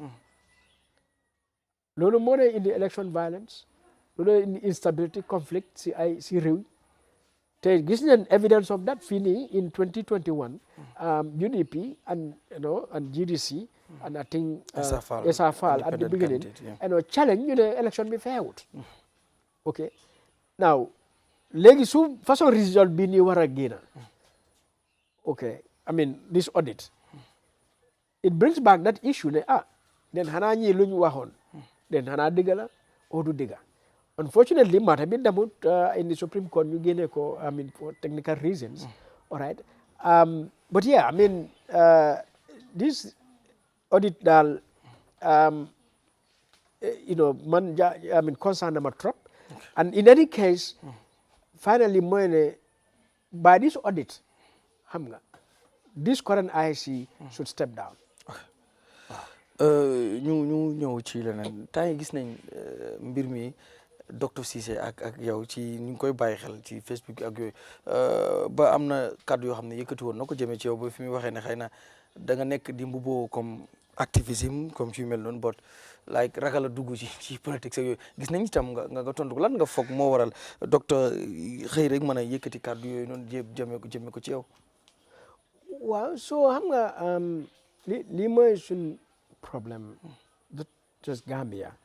but Africa suñ gars yi woon pay dañ nan wax ne ñi jànga tubaab ay tapale lañ ak ñoo yaaxa réew mi ak yu noonu so lu Ismail Cissé di wax loolu la moo confirm rek and lu moo def ni lii mooy suñ problème du Gambia rek but across Africa since independence am ñi jànga xam nga dugga si nguur xam luy liggéeyi nguur all right waaye ñu jël nguur gi comme ni ma ko waxee di ko njëriñoo against their people so that nga seet Gambia like across Africa after 60 years nga seet poverty ñàkk bu am si réew mi Gambia warutan ñàkk fii waruñ fee am benn Gambian bu ñàkk o bu mënut a dem school o bu mënut a am wér-gu-yaram afford wér-gu-yaram o Gambian mu war a dem backway benn Gambian warut a dem backway ba léegi sax ñu ngi wax ne dañoo yóbbu ay Gambian nekk ay sàmmkat in Spain o ay mbindaani in Saudi Arabia so loolu lu moo wonee rek suñ intellectuals yi dañ fail because honestuñ yaa ngi gis jubuñ bëgguñ ñu ngi seen nguur waaye bëgguñ ñoo liggéey gis ne njëriñ seen nit ñi mu taxaw instead ñoom ñu ngi seen nguur yi pour gis ne ñoom ñi seen njëriñoo naaw si loolu di nga am ñoo xam ne dinañ ci wax si lan la war a la government war a def o warut a def di taxaw pour gis ne leeral feeñal am accountability am xam nga te loolu su waree am mu ngi mel ni ñoom ñi nekk si nguur dafa mel ni ñu ngi leen di wax léegi ne yéen si liggéey bu ngeen di def seen liggéey mutut alright seen liggéey matut amin ak yooyu noonu te because bëgguñ loolu bëgguñ ñi ñi xam luy xew bëgguñ kenn challenge leen bëgguñ dëgg bi feeñ so in the end lu ñoo def rek ñoo xam ne ñooy wax loolu di feeñal seen jubati ak seen ñàkk liggéey ak ak yu noonu foog ñu ñëw ñu attaque leen ñu wax leen ay tur xam nga comme docteur Cissé yu moo wax ni comme Barrow wax na ma man dama bëgg a taal réew mi xam nga Yahya Jammeh wax na ko ay nit ñi Idi Amin wax na ko ay nit ñi ay Mobutu si àdduna si di nga gis politicians xam nga public officials di attaque nit ñi because ñooñu dañ taxaw gis ne seen corruption bu ñoo def seen ñàkk liggéey bu ñoo def ñu leeral ko ñu feeñal ko pour nit ñi xam ñu dolal nit ñi alright so because bëggul ñoonu so dañoo attaque nit ñi so that soo seetee lu docteur Cissé wax mbubo lii ak nga xam ne ku mel ni Ismaila Ceesay si lu ñu wax ne dafa am PhD in political science loolu ku jàngut sax nekk si fële si gannaaw warut a wax loolu sax sakantuma ku dem ba jànga te nekku ne da nga jànga rek da nga dem ba fu jànga bi fu mu em now of course moom xam na ne lu mu wax du dëgga dafa fen rek dafa tax nit ñi bugg a réeral nit ñi all right so maybe man lu ma def rek pour nit ñi ñu understand all right again luy activism luy politics sax lu nekk is politics all right everything is politics ku dem ba taxawal mbootaay o ku dem sax soo taxawloo dara sax waaye soo waree dem toog taxaw si béréb ne nga wax si mbiri réew mi sa réew loolu jeexal na mbir mi so that soo ne kii diw dafa mbuboo lii because like dafa bëgg politics as if pour duga politics like comme su ma bëggee form political party for example or support any political party loolu suma right la loolu warut a nekk wax because loolu suma right la comme moom num nekkoon di criticize Barrow nekk lecturer xam nga waxuñ ko sax ne moom activiste ñu ne lecturer di criticize Barrow loolu right am la because citizen la dem ba génn ci foofu form a political party loolu tamit right am la so I mean pour war a doog ne I mean da nga mbuboo something pour because da nga ragal a dugg politics like yaa ngi si politics already soo nekkee activiste soo nekkee citizen yaa ngi si politics already especially soo nekkee koo xam ne yaa ngi wax si mbiri so dafa taa pour réeral mbir mi rek I mean that's it. ok ñu ngi waaj a ñëw jeexal am na yu ñu waxtaan dinañ ñëw ci sa kii bi nga xam ne taxawal nga ko boobu lañ bëgg a jeexalee but laata loolu njiitu réew mi balaa ñu ñëw sax ci tukki bu private visit bi mu am Morocco nga xam ne boobu tamit jur na coow nit ñi wax ne coïncidence la wala dafa dem seeti ku fa nekk nan nga rété président Barrow bi mu jëlee léegi from 2021 ba fu ñu toll nii ci mën nañu wax seconde terme bi tey bu doon réet comme nga ci tënk rek lan nga doon wax. well for me liggéeyut soo seetee on the political side on the governance side xam nga before may dégga Ismaila di wax si radio ne Mo Ibrahim Foundation seen Africa Governance Index ñu ne Gambia is 20 and muy nekk di wéy loolu waaye lu mu waxoon nit ñi because story bi completed Mo Ibrahim Foundation seen report bi ñu ne Gambia from 2014 up to 2023 10-year period bi Gambia's governance has improved and loolu is obvious because 2014 ñu ngi woon under dictatorship 2017 génne nañ dictatorship ñu ngi on what is you can call democracy and so the fact that dictatorship boobu génne na alone dafa push Gambia very high waaye that same report mu ne at the same time you know from 2019 to 2023 over this 5-year period xam nga the governance situation of the Gambia mu ngi dem down and they said is worrisome loo xam ne dafa jara xalaataat so Barrow defut well soo seetee on the governance side because da ngaa seet mbiri corruption da ngaa seet mbiri performance of public institutions delivery access to public services ak yooyu noonu dafa néew trop da ngaa seet transparency and accountability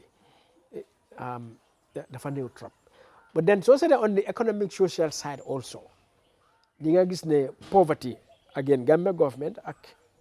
the World Bank ñoom ñoo release report in 2020 2021 or 2022 the poverty dafa increase by 5% in this country and one can see ne from 2017 to date in fact backward syndrome dafa gën a yokku than it was before 2017 xam nga and all the other issues xam nga electricity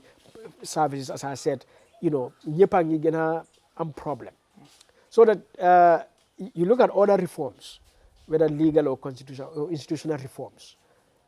then we are still, either at the same place or even suñu defee reforms, I mean, they are not adopting nekkuñ di jël yooni reforms yu noonu. So for example, set up nañ the National Human Rights Commission, which is very good. But National Human Rights Commission joxe na a lot of recommendations, joxe na a lot of lu ñoo wax opinions, advisory opinions on xam nga ay human rights issues yoo xam ne jëluñ adoptuñ leen. So pour man from 2017 to date, it is good génne nañ fii a dictatorship. Waaye government buñ amuñ the interest ak commitment gis ne ñu dëgëral démocratie ak good governance pour gis ne socio economic development mën a yokk si réew mi. Président bi mooy président Barrow dafa amal private visit to Morocco boo xam ne nag ñun xamuñ lu xew gis nañ rek information bi bon amuñ ci leneen luñ ci mën a xam ba cool yi tamit bari na si nit ñi ñu ngi wax ne comme exemple président Macky Sall former président of Sénégal Macky Sall mu ngi foofu noonu ñi naan est-ce que du moom la seeti nangam private visit boobu noonu yow lan nga si mën a jàngat. waaw man maa ko gisee xam nga dama ne in the first place président mën a am private visit. Okay. Now, normally kings, they never private visit. So that come the King of England, them, and a private visit. Because king la, so do media coverage, do public events and stuff like that. All right. Now, President Munna Tuki, like them New York UN Assembly, I'm a private meeting. Okay, it is still for national interest. Why meeting me, do media coverage, public information. Because we don't go couch as national interest of security issue. But of course, standing on, regarding askan we. Why talk them private visit? So man, said na si constitution, said na si luway. Fan na private visit neka. So then magis then holiday and lifin. Okay, so the question is, all right, holiday president can more over at the pass. So that two president wanted them private visit, and then the again out of the country, the constitution be them. So no man gisuma come, ku wara the pass, demam flight, so they may fofu accommodation fofu, kan la wara andal, because it's private visit, yang sa holiday. So, Lulu is something, man, I feel National Assembly members warning ko set, and civil society, and of course the rest of the citizens, because soon I would any control over those kind of things. Muna neka practice bo hamne, holiday book president and money have had private visit, not just to one country, but to many countries. And the Lulu is cost. Lulu askan minyo fe Lulu. Te waruñoo nekk di fay something boo xam ne du indi njëriñ si réew mi. So this private visit to who? Okay, private, we won't tell you, duñu am benn news, because since they say it's private, so maybe duñu am benn news about it also, like more meet, for more stay, activities yu moo def foofu noonu. All right, so the question is, but are those activities ndax dañoo njëriñ réew mi or dañoo, I mean, dafa harm, dafa gaañ réew mi. We need to know that. So dafa war a am law, dañu war a am law guarding these things. And since, of course, Macky mu ngi fa, I don't know, maybe moom la dem said why, I mean, fine. But either Macky or anyone else, the critical issue is on what basis si kaw lan la president war a am private visit. And, the terms of that private visit, dafa important ñu am loi mu garder loolu noonu so that ñu prevent abuse. Okay, lan moo taxoon nga amaloon pétition ci Dr Tangara candidature bi mujj ko win foog naa Ghana seen kii bi moo win waaw lan moo motivé toon loolu ba ma bëgg nga dikk ci quickly rek. waaw no accountability. I think léegi because dégg naa Gambian si ñu bëri du ñoo wax dañuy fàtte ne ñun amoon nañ fi dictatorship te suñu nee dictatorship xam nga doxalin la te si doxalin ni dictatorship o doxalin ni any government du benn nit rek moo ko doxal waaw government dafa am ay structures The six structures you know, the most important power pillar more the cabinet. So Jammeh more one the head of state of this country. He was running it with the cabinet, and the constitution provides that the cabinet any decision of the cabinet is collective, and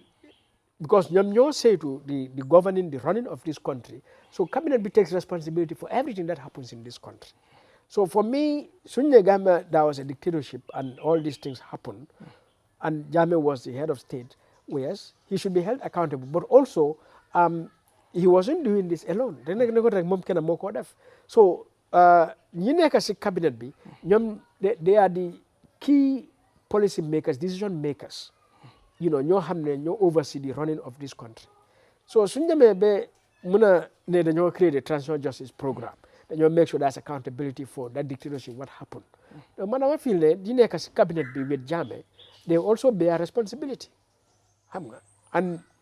Tangara in particular, as Minister of Foreign Affairs, represented that dictatorship to the outside world, they could defend, they could justify. And general actions you have,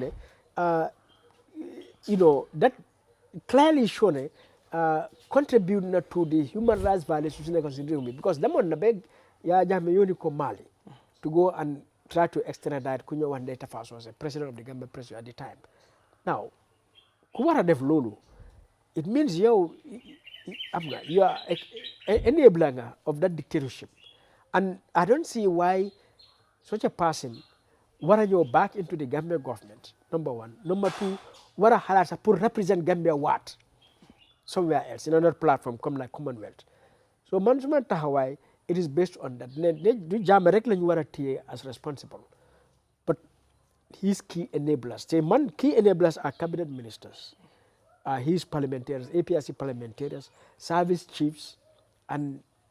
and judges, mercenary judges. Because ni sen position, mun nga wax ne ñi jëluñ fetal ñu rey nit. And a lot of time ñun sun focus mu ngi si jungle si. Ak those security officers down there doing the arresting and torture. They should be held to account. No doubt about that. Why tamit gis nga ñi cabinet members ñoom ñooy the primary advisors. ñi dañ war a dem constitution you find out the role of cabinet members, cabinet ministers. Same role du caaxaan.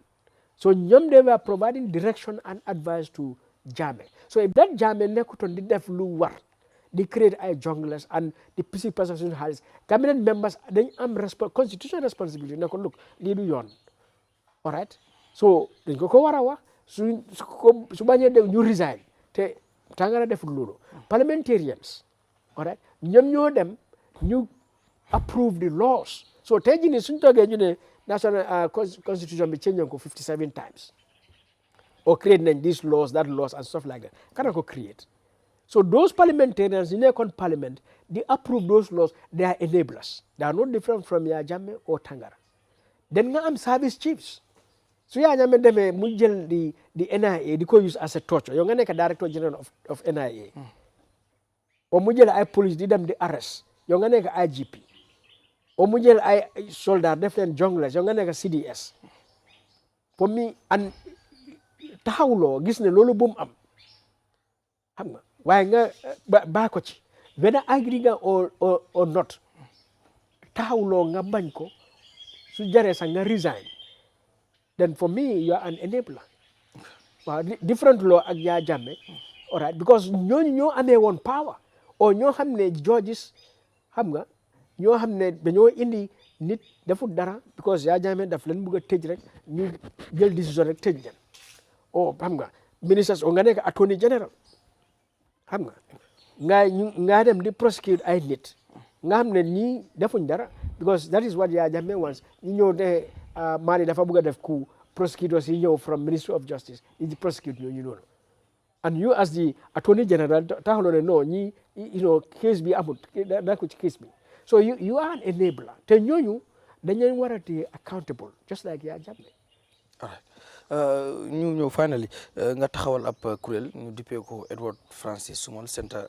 for Rights and Justice lan moo tax nga taxawal loolu ba pare why the name that name comme nga tuddee ko that Edward Francis.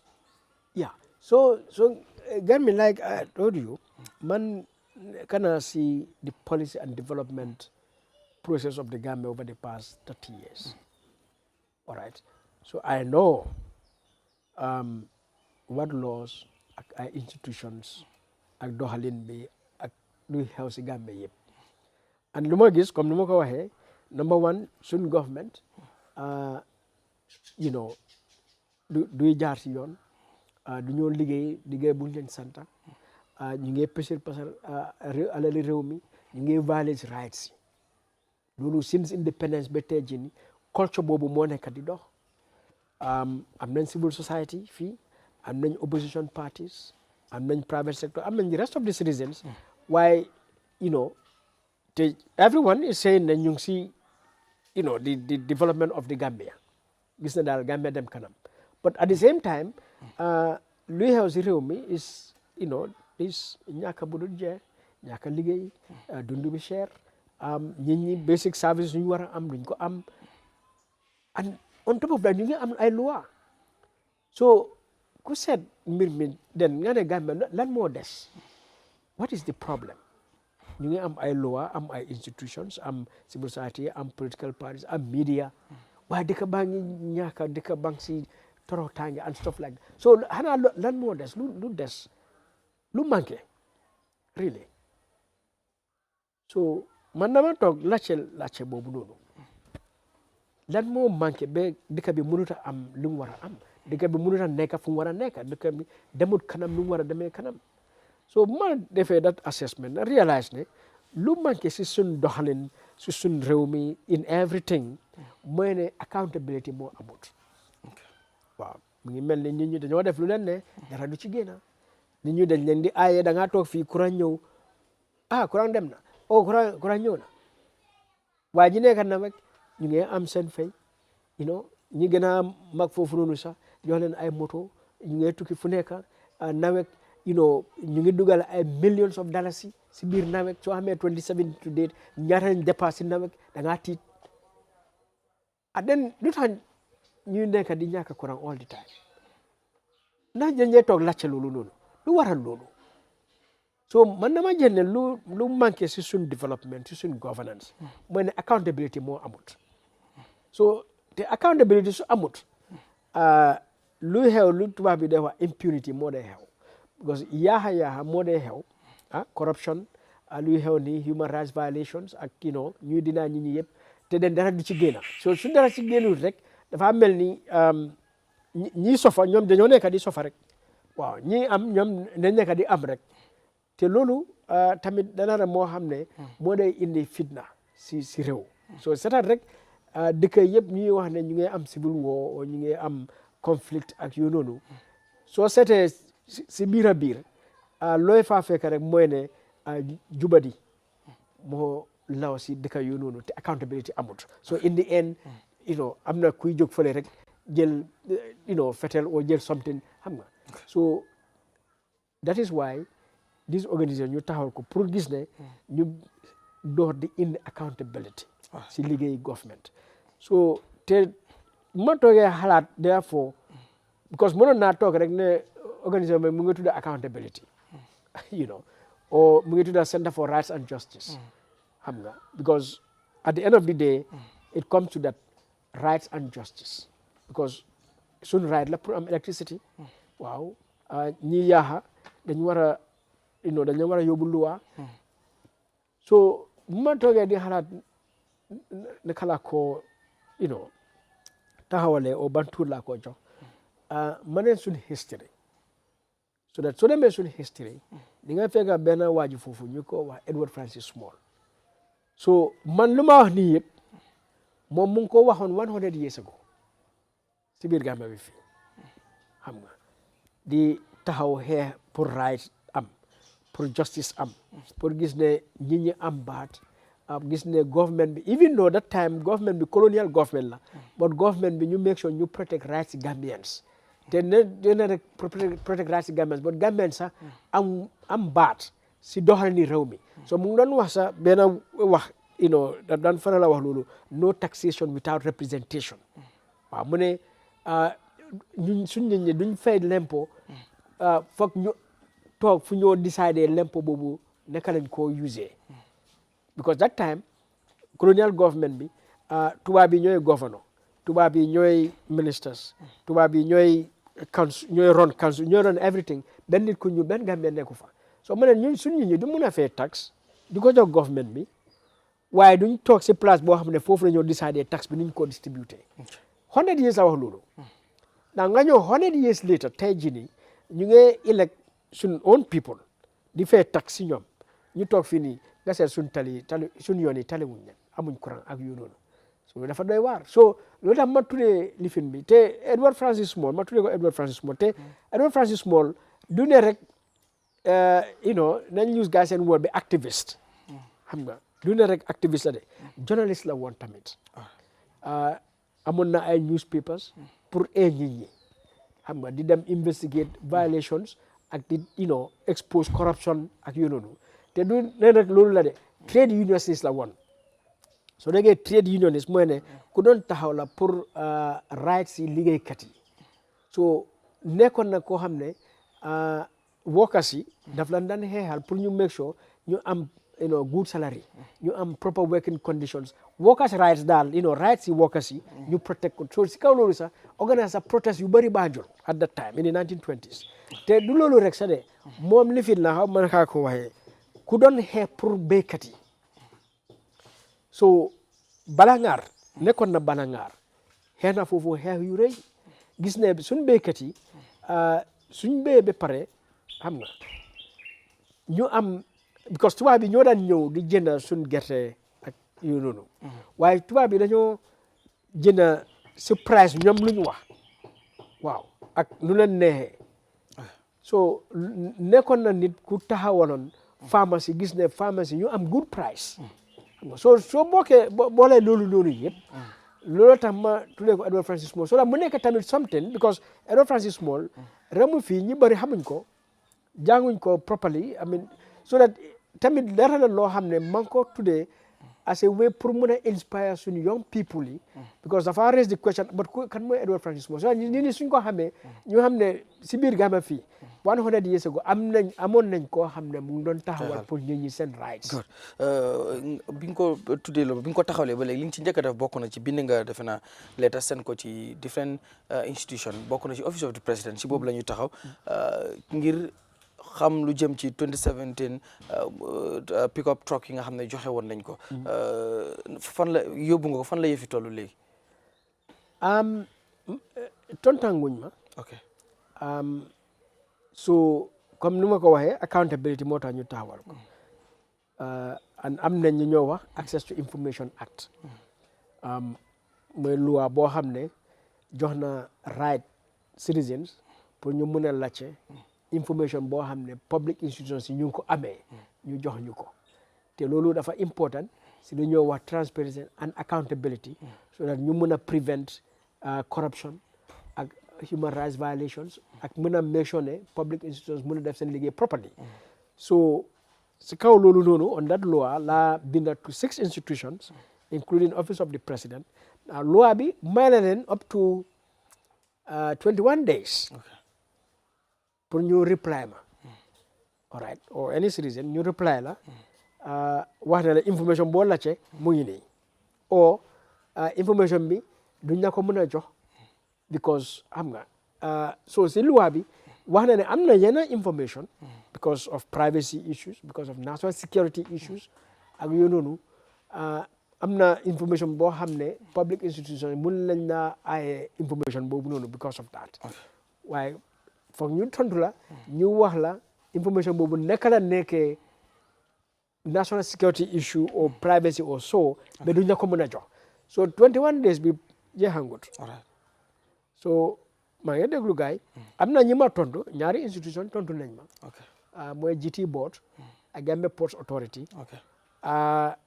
waaye tontu bi satisfy ma si ne ko dañ ma jox information dañu wax ne ports ñu ne information bi ma laajte because contract buñ sign ak Turkish company boobu noonu am na lu ñoo wax xam confidentiality provisions or something like that so duñ ko mën a joxe but until January dañ ko release publicly now even though that is not dañ ko ne access to information ak loolu la wax alright waaye ñoom loolu lañu wax so that is it GT board ñoom ñu ne waaw ok information bi dinañ seet seen policies bla bla xam nga loi yi xam nga and then seet ndax jaadu na pour ñu joxe information boobu again access to information act waxut loolu de so waaye 21 days bi jotagul ok waaw so ñu ngi xaar alright so finally ñu wax si mbiru stadium bi rek foofu la ñuy jeexalee Gambian si ak fans yu bari ñu ngi doon expect pour Scorpions si play waat si seen home ground but unfortunately amut because of CAF bi mu ñëwee def inspection bi dafa disapprove li nga xam ne mooy stadium bi ak ñu ko gars yi di waxee xaalis bu bari ñu def ban gis-gis nga ci am. waaw naxar na ma like everyone else am stadium doo si mën a play then nga war a dépense millions of dollars yi war a yóbbu suñ matches yi outside loolu lu doy waar la benn réew warut a mel noonu waaye nga mi comme ni ma ko waxee since independence suñ public officials yi du ñoo liggéey lu ñu war a def so that ñu war a nekk si situation boobu noonu tey stadium bi ne ñu ngi ko build in 1983 all right ku xam stadium stadium history of stadium in the world nga xam ne stadium bi ba léegi c'est young stadium am na stadium yoo xam ne ñu ngi nekk 50 years am na stadium yoo xam ne ñu ngi almost 100 years so why stadium bi war a ñëw ba egga stage bi because since 1983 can you imagine ba 1990 1994 2000 2017 government su nekkoon foofu noonu yëpp ngeen bàyyi stadium bi di détériorer su fekkee ne ñu ngi doon toppatoo maintenance this stadium du ñu doon egga stage bi nii but we got to this point so ñëw nañ ba ñu renovate nañ ko which is good which is necessary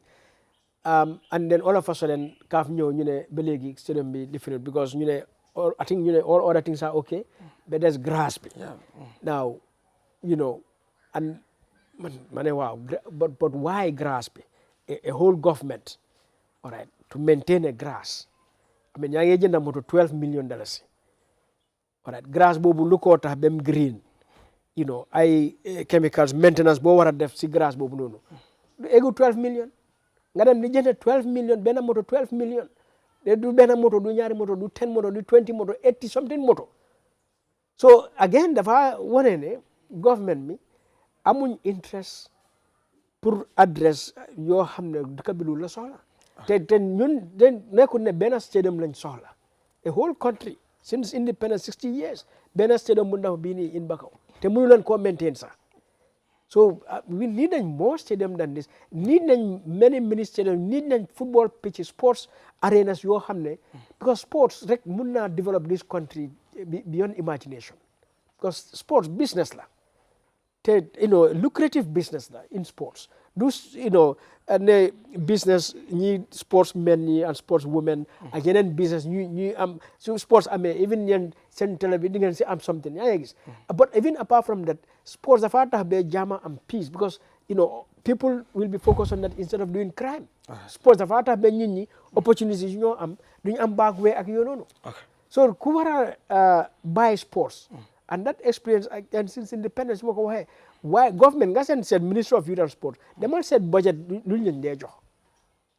all right but even as small as it is it is not still the justification the state of sports in this country and again comme ni ma ko waxee rek sun public officials yi the energy the dedication buñ war a dugal seen liggéey duñ ko dee def loolu tax ñu dee nekk in this kind of situation so all the time ñu ngi adjust rek ñu ngi fix fii ak fële and but overall when you look at it nekk nii so naxar na ma de thank you so much Madi tey yaa wax ak Eyeafrica muy talk to Eyeafrica di la gërëm bu baax a baax bàyyi la rek nga tàggo well jërëjëf si waxtaan bi di wax rek réew mi like sun citizen yi kenn ku nekk realize ne this country doo gan fii like yeah doo luwaaskat fii te ci réew mi nekk doomu réew nekkul am na ku la ko may yaa ngi gis da nga am baat da nga am doole ci réew mi fii te c'est sa interest gis ne réew mi mu dox si dox boo xam ne noonu la ko luwaa teg ñiñ jël taana leen comme elect leen o ñiñ appoint ci public office ñu jàppane daal ñooñu ay suñ bindaan lañ ñun lañ war a liggéeyal si lu ñoo liggéey alal bi ñoo ko moom because ida suñ tax la luñ fay o mbite dañ jël loan si suñ tour o dañ receive ay grant si suñ tour so therefore citizen bu nekk soxlawuloo benn permission from anyone pour gis ne dëkk bi dox si yoon because dëkk bi su jegee doxee si yoon